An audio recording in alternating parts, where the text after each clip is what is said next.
ਕਾਂਗਰਸ ਦੇ ਸੀਨੀਅਰ ਆਗੂ ਅਤੇ ਸਾਬਕਾ ਖੁਰਾਕ ਸਪਲਾਈ ਮੰਤਰੀ ਭਾਰਤ ਭੂਸ਼ਣ ਆਸ਼ੂ ਨੂੰ ਵਿਜੀਲੈਂਸ ਨੇ ਗ੍ਰਿਫਤਾਰ ਕੀਤਾ।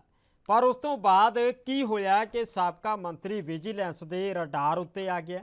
ਸ਼ੈਲਰ ਐਸੋਸੀਏਸ਼ਨ ਦੇ ਮੈਂਬਰ ਰੋਹਿਤ ਅਗਰਵਾਲ ਨੇ पूरा जानकारी जी है इस मामले के उत्ते दी है, सुनते की कहना सी।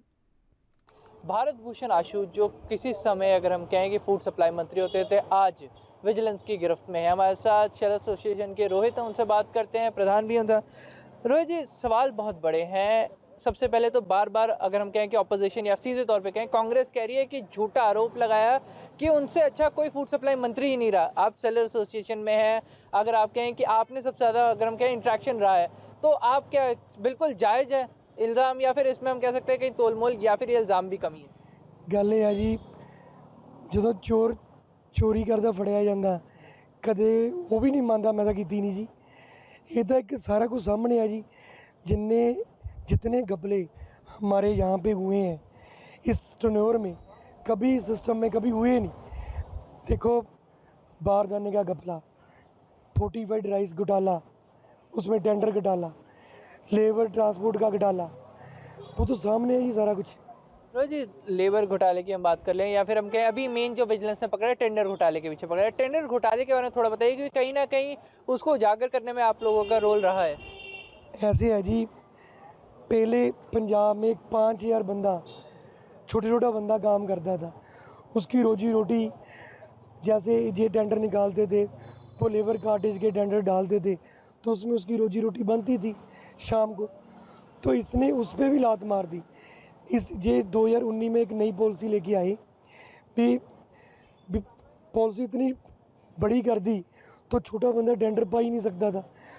जो बड़े बंदे थे 20-22 लोग, जिन्होंने जिला सिस्टम में, तहसील सिस्टम में पैसे कलेक्ट करके मंत्री जी को, सिंगला जी के थ्रू दिए, तो उनको टेंडर मिल गए। जब 22 बंदों का पंजाब में टेंडर दे दिया, 4800 बंदा फ्री हो गया, तो बंदा वो सड़क पे तो आएगा ना जी, प्रोटेस्ट तो करेगा ना जी। तो वो जो गुरप्रीत था मुल्लापुर का, वो सिस्टम में आगे लग गया। तो आगे लगा, उसने प्रॉपर सारी डिटेल्स निकाली फिर क्या क्या किया। जिसका टेंडर रिजेक्ट करना होता था तो उसको देख लिया भी इसकी तो स्कूटर कारों की लगी हुई है आरसी, फिर ट्रकों की चाहिए, जिसको देना था उसको दे दिया जी। मतलब छोटी छोटी गलतियां निकाल के बस अपने, मतलब जहाँ पे अपने बंदे को फ़ायदा ना था उनका, चाहे कुछ भी, उनको प्रूव कर दिया। जो बाहर के थे उनको छोटी छोटी गलतियां निकाल के बाहर कर दिया। तब जो सारी बातें सामने आई, क्योंकि इसमें सरकार को, सेंट्रल गवर्नमेंट को चूना लगा। आप पहले समझो, जो प्रोक्योरमेंट करवाती है दिल्ली गवर्नमेंट मेन है, जो पैसा ट्रांसफ़र करती है लिमिट जहाँ पर, जैसे पीछे आपको पता लगा होगा 1760 करोड़ रुपया RDF का रुका हुआ था, पेंडिंग में पड़ा है। वो क्यों पड़ा था, उसका भी कोई रीज़न था। चलो पीयूष जी ने उसको क्लियर करवा दिया।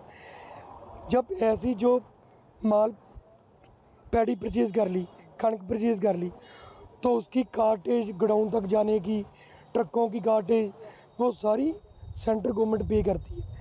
पहले 10 बंदे इकट्ठे होकर टेंडर डालते थे, तो आपने बोली थी भी मैंने तो 30% अब पे, कोई कहता मैंने 25 पे, जिसका कम होगा उसको ही देंगे। तो जब बंदे ही नहीं रहे तो उन्होंने 102% अब पे उनको फ़ायदा पहुँचाया। चूना किसको लगा? सेंट्रल गवर्नमेंट को। माल मालकां दा, मशहूरी कंपनी थी। जो वो वहाँ पर हुआ तो जो गुरप्रीत था, तो उसने सारा सिस्टम निकाला फिर सरकार को कितने करोड़ का चूना लग गया। 102% अब पे सभी को देने के लिए करप्शन कितनी की। आज जो तेलूराम वहाँ पे विजिलेंस ने पहले फड़ा था, वो सारा कुछ बता रहा है भी मैं कितने पैसे किसको दिए, कितनों से पैसे लिए होंगे।